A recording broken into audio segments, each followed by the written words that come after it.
Good afternoon. I'm Harry Black, City Manager. Our thoughts and prayers go out to the family and friends of Sam DuBose during this most difficult time. As we all know, on July 19th, Sam DuBose was shot and killed by a University of Cincinnati police officer tensing during a traffic stop in Mount Auburn. Since the incident, the City of Cincinnati Police Department has been working very closely with the University of Cincinnati Police Department in terms of conducting the initial investigation. The county prosecutor came involved, and as at his request, we've turned everything over to the prosecutor, and he commissioned the grand jury process, which concluded its work either late yesterday or first thing this morning. Indictments have been issued, and we are pleased that the process worked, as we've been saying all along. Though a very difficult situation, the body camera footage is now released. Clearly, when you review the video, something went tragically wrong with this traffic stop and loss of life as a result. The process to answer the question as to exactly what happened in progressing through will be and is progressing through the court system. We also will continue to support the University of Cincinnati however we can. The bottom line is that a life has been lost. We need to make sure we learn something from this situation to ensure that Mr. DuBose's death is not in vain. We understand that tensions are high in our city. We are encouraging folks to peacefully express how they are feeling. That is an important part of the democratic process.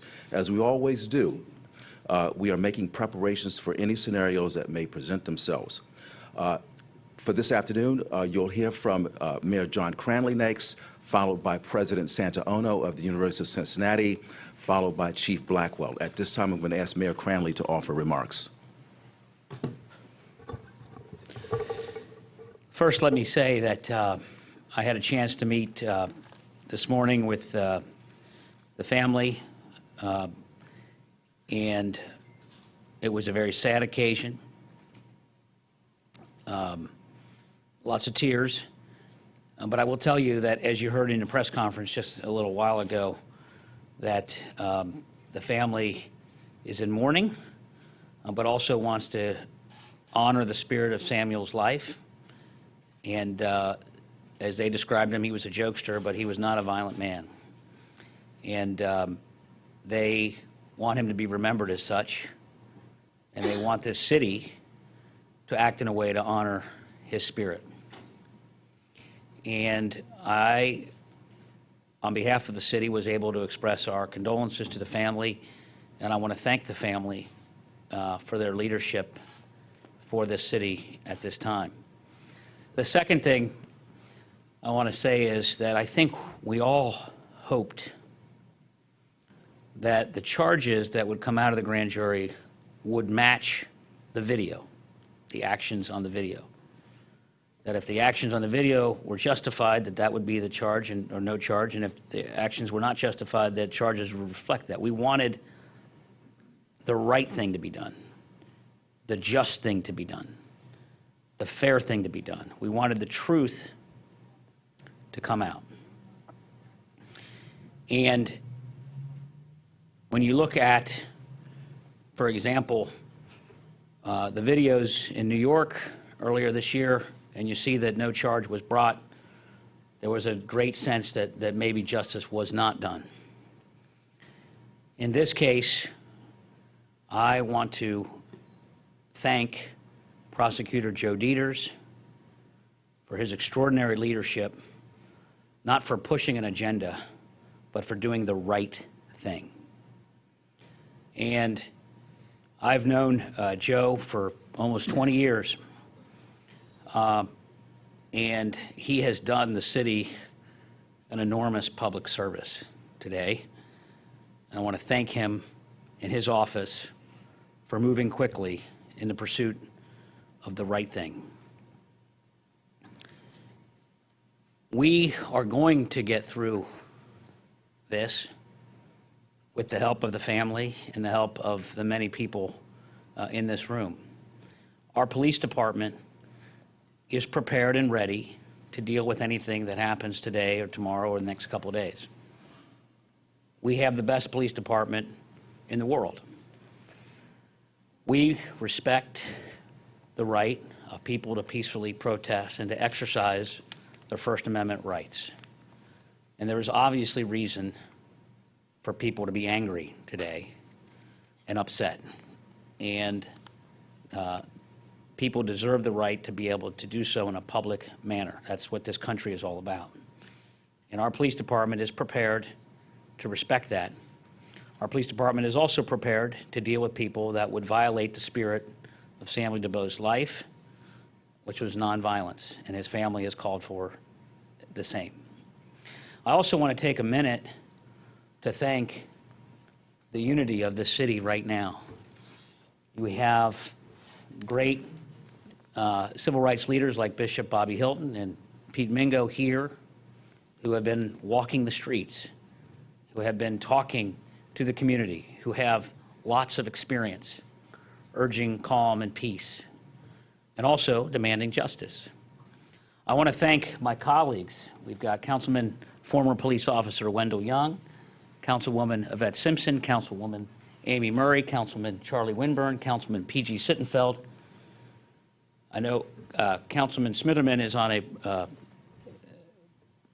family vacation, but he has been checking in constantly and asking what he can do to help. You know, Woody Allen famously said, half of life is just showing up.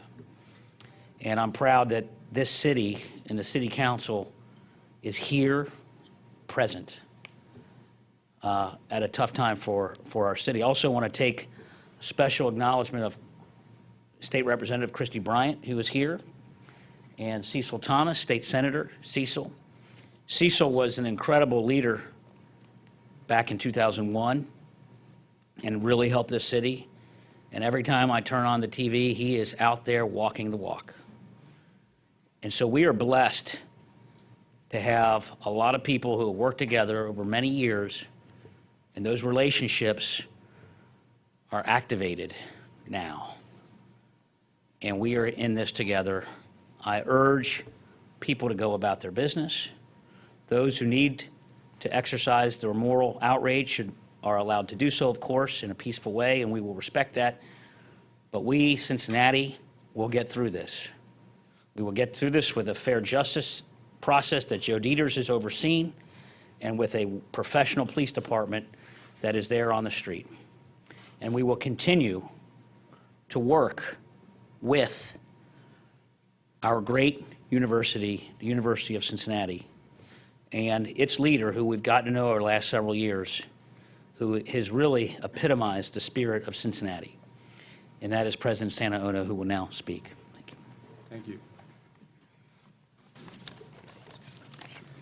Well, I too had a chance to meet with the family earlier today, and it was a very, very sad time in conversation.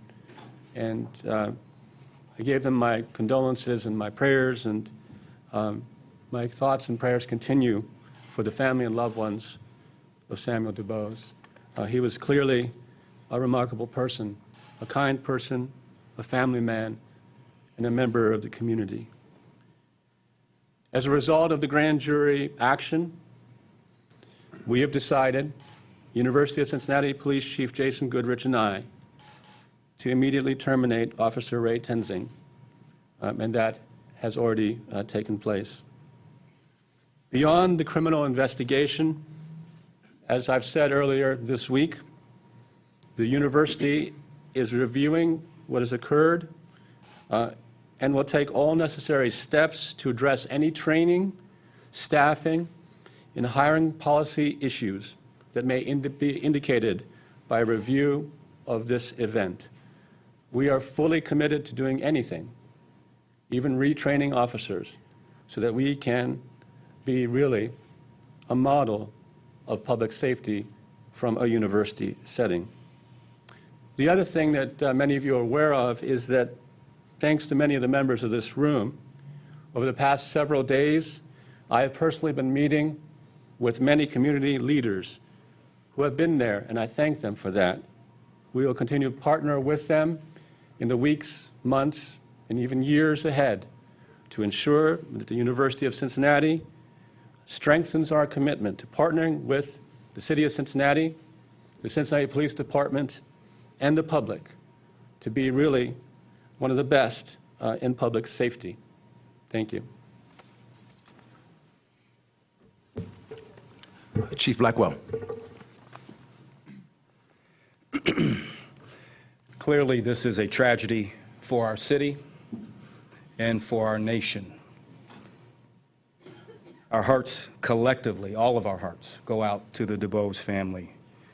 We recognize that in law enforcement, and you've heard me say this before, most of you in this room, that what affects us anywhere affects us everywhere. So we are prayerful that this cumulative impact does not overly exacerbate this tragic scenario. We are appreciative of Prosecutor Dieters and his office for the timely conclusion of their investigation. I truly believe that the work that they completed is demonstrative of an outstanding commitment to justice, transparency, and truth-telling. While we are hopeful for the peaceful protesting of today's decision, make no mistake that we are operationally prepared to respond to other things that may occur in our community. Violence and lawlessness cannot and will not be tolerated. Thank you. Okay, at this time, we will take several questions. President, Prosecutor Dieters today said that there's no place for police departments in colleges. Have you considered doing away entirely with the police department at all? I have not. The policing that's required of university and college police are very different from the policing in a metropolitan area. As you've heard from Chief Blackwell, we are continuously talking about how to strengthen that partnership. It's been around for decades.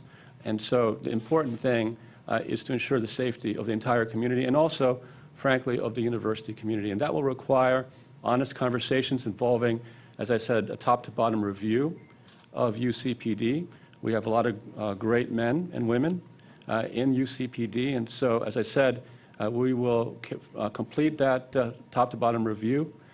We will monitor what we're doing over in a data-driven way over whatever length of time is necessary to ensure that we move beyond this, and we will partner in a meaningful way with Cincinnati Police.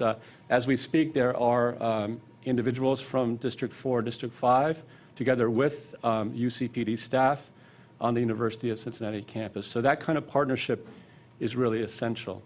To follow up on that, Chief Mayor Cranley, is the city even realistically in a position to have his police department disband and take over the University of Cincinnati PD?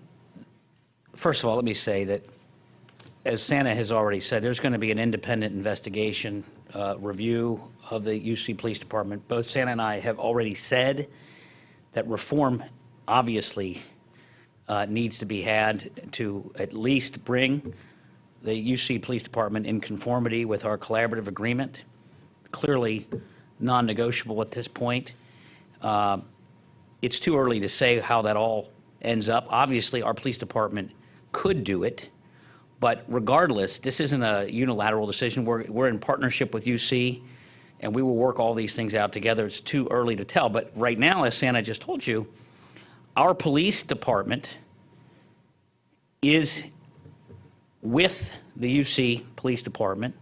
Our police department has enormous experience with situations like this, and I've asked, and the UC has agreed, to allow our folks to stand shoulder to shoulder today and over the next few days, because certainly we know how to deal with situations like this. President, I'm curious. Sure. WLWT, we have asked repeatedly for demographic information.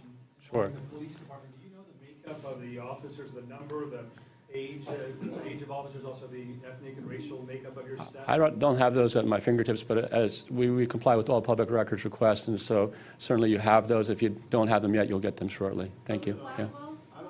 Oh, excuse me. Go. We have begun the necessary legwork to bring a body camera program here. We have already done the wear test, and we have done all of the really heavy lifting.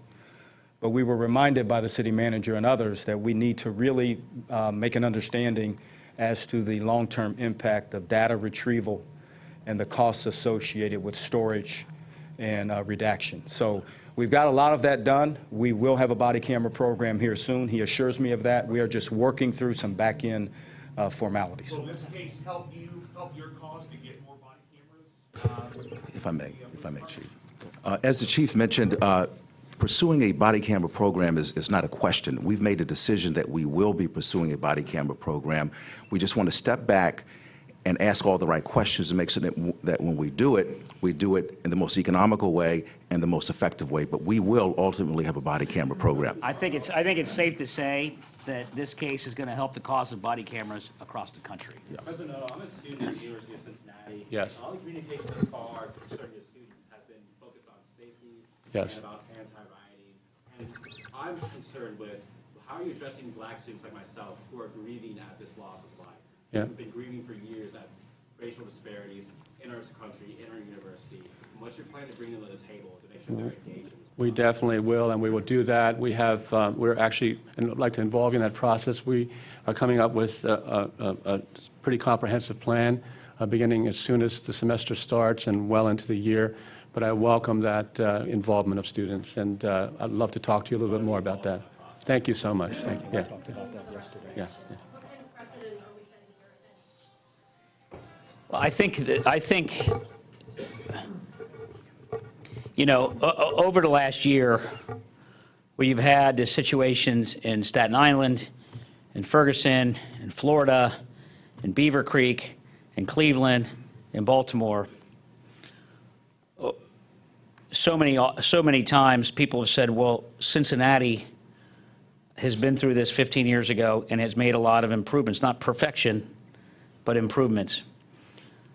And we are proud of the progress that we've made as a community, and it was not easy. And we're not standing in judgment of other communities, because we had a lot of fingers pointing at us 14 years ago, and it took us many years to make changes. But we made changes that have brought the civil rights community and our police department much closer. And I would suggest that today, that the other half of the equation of the prosecutor, is once again a role model for the nation. And, you know, as I mentioned earlier, I've known Joe for 20 years, and I knew he would do the right thing. But there are prosecutors that don't always do the right thing. And we are blessed and lucky that we had Joe in that position to not politicize the situation, but to do the right thing. And I think that we can now be a role model for the whole country on the police side and on the quick pursuit of justice. Since sentencing has not been adjudicated, guilty, innocent, or otherwise, at this point, are any of you concerned about this sending some kind of negative message to law enforcement? This, across the country, is a bad time to be a cop. You know, Chief, you want to talk about that one? There are a lot of cops who are worried about being second-guessed, about being supported. Is there any concern whatsoever that the indictment of a police officer in Cincinnati is going to send a negative impression of any kind to law enforcement around here? You know, that is a very good question, but I don't think so. This officer was wrong. And when we're wrong, we have to be held accountable. And I think that's the message, that a 10-day investigation. Our officers in CIS worked around the clock. Joe Dieter's office worked around the clock so that we could be thorough, but expedite the process. And we realize that we take an oath, and it's a heavy burden. It really is, especially now. People are provocative, and they're filming us, and it's a tough job. It's the most difficult policing environment in the history of our nation.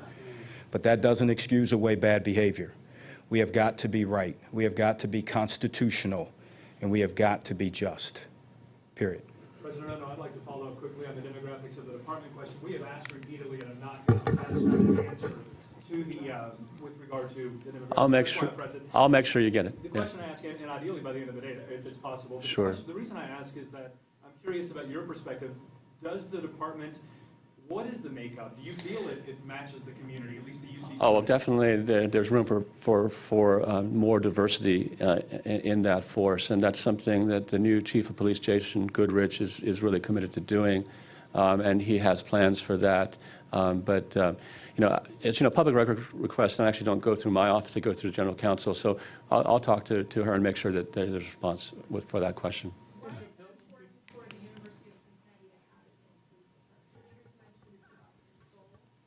Sure. It's not about control. As I said, university and college campus safety and policing is very, very different from metropolitan policing. There's a different demographic of individuals that are involved, it's really a specialized field where police officers that are working with students have had a lot of experience working with them. And there are a lot of federal guidelines that have to be adhered to as well. So there are some similarities, but I really believe, as the chief has said and the mayor has said, that through conversation and through involvement of an external expert panel, that we can arrive at a stronger partnership and collaboration, which has been in place, but will move the entire situation to a better place. Mayor Cranley, within the last couple of months, we've seen a Cincinnati police officer killed line of duty. We've now got a Cincinnati police officer indicted. We've got a line of duty death at this end. Are you worried about a rift within this community at all right now? Well, of course, I'm praying, and my job is to constantly worry for the city, but I am proud to stand with the leadership that I'm standing with right now, the civil rights leadership, the police leadership, the elected officials, to stand for justice and to stand for peace. To your point, I would add another. We had a cop murdered just recently. 2 cops were assassinated earlier this year in New York City. We had a man killed today by the police and is charged with murder. We also have an unacceptable level of violence in our city right now. And it's important, and that spike, by the way, is national. It's not unique to Cincinnati. It's happening in every major city, and we don't know why, but it is happening in every major city. And as we try to attack that, we have to stand for law and order. We have to stand for justice. And what you saw today is that we are a community, Republican, Democrat, county, city, police department, UC, we're all in this together. And we not only have to try to prevent innocent men from being killed by police and innocent cops being killed by criminals, we also need to reduce the number of shootings in our community. There's too many bodies that are dropping in our city, and we're going to continue to pursue that. And I think to pursue it fairly is to do so with integrity, and I think that today our community showed a great deal of integrity. Bishop Hilton, could you maybe address what was talked about a little earlier? Does this set a precedent? Does this send a message to the rest of the country from Cincinnati? Let me begin with what I will end with. There is absolutely no reason for there to be any violent act whatsoever in our community as a result of the murder of Samuel DuBois. Now let me feed into that. Today, along with some of the children of Samuel and the mother of those children, from my automobile, we watched the press conference of Joe Deters.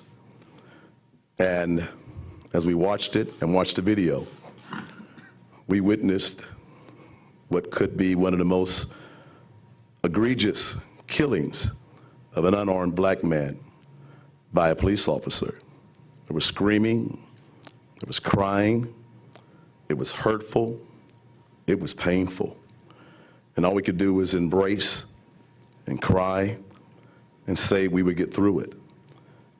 But let me say clearly, because of the response of the leadership of this city, the mayor, the police chief, and police officers of Cincinnati, and because of the detail and what the prosecutor, Joe Deters, had to say and what he did today, that brought a lot of solace. That brought as much comfort as could be expected to an enormous amount of pain. I appreciate the fact that as a civil rights activist, I'm allowed to stand wherever I believe truth is. I'm allowed to protest when I believe there's been an injustice. And today, I am proud of what has happened in the city of Cincinnati. When we protest, we feel like we're not being heard. When we protest, we feel like we're not being treated fairly. When we protest, we feel like there's injustice. I believe that out of this most horrible situation today, as much as can be thought possible at this moment, should be a proud moment, because this city has come together on every level, and including the prosecutor's office. What more can we ask for? Be violent for what?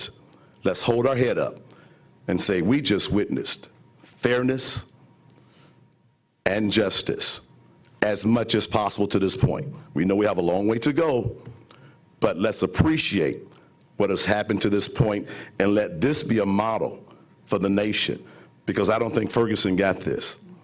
I don't believe Baltimore got this. Other cities didn't get this. And what happened in 2001 in Cincinnati helped prepare us for this day. And Cincinnati Police Department should be commended, because policing in Cincinnati is much different than policing in a lot of other communities. So let the nation see what happens when there is an effort to do things right, just, and fair. Chief Blackwell, can I ask, what do you say to the mom and dad, the families who are concerned that a nightfall this evening, even in the coming days, that there may be some lawlessness? Clearly, you support peaceful protests, but the reality is there may be some lawlessness as a result of, for whatever reason. How do you address that? What logistically, what strategically can you do? Well, we can't give away strategic or operational guidelines or platforms that we have, but we're prepared. We're hopeful, we're prayerful that the collaborative effort that you see here with all of our great community leaders and the great work that we did and that Joe Deters' office did is proof that it was transparent and constitutional and that justice has been served to this point. We are working diligently with our intelligence community, looking at different things on social media and other aspects. We feel confident that we are going to be prepared for anything that should arise, but we're going to lean on our community because we cannot do it by ourselves. Excuse me. We're going to take a couple more questions. Anyone else out there that hasn't asked a question yet? Yes, sir. Yes. A lot of them minors. Yes. Will the university do anything special for those kids in terms of education? I met with the family today, and we started to discuss those things. There's going to be a process where we talk with them and listen to their wishes. You probably know me, and you know that I do those sorts of things. But it would be inappropriate for me to talk about that until we started to talk to the family about that. But believe me, the best interest of that family is front and center with me. One of his step-daughters actually is at the University of Cincinnati. She just came back from China. I know her. She's fantastic. I understand what you're saying, and we will work with the family. Thank you, President. Yeah. One more question. Yes, Iris. Okay.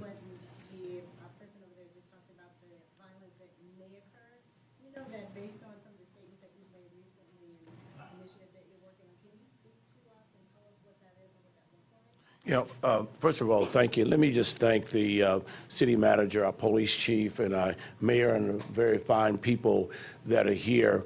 Whatever we do at this time, I think is important that we all come together. And my heart right now is so touched about what has happened, and my heart is more as a pastor right now. And my prayer is that, you know, that actually the Father of glory that would cause us all to come together and work together. The initiative that I'm working on, we can deal with that another day. But right now, I think what's important is that we come together, we have our healing, and I've joined my bishop here today, Bishop Bobby Hilton and others, that we just come together and we pray and that we get through this. And as we get through it, our initiatives will be very clear about our direction and where I'm going, especially helping our young people here in Cincinnati. Thank you. Thank you. That concludes the press conference. Thank you for coming.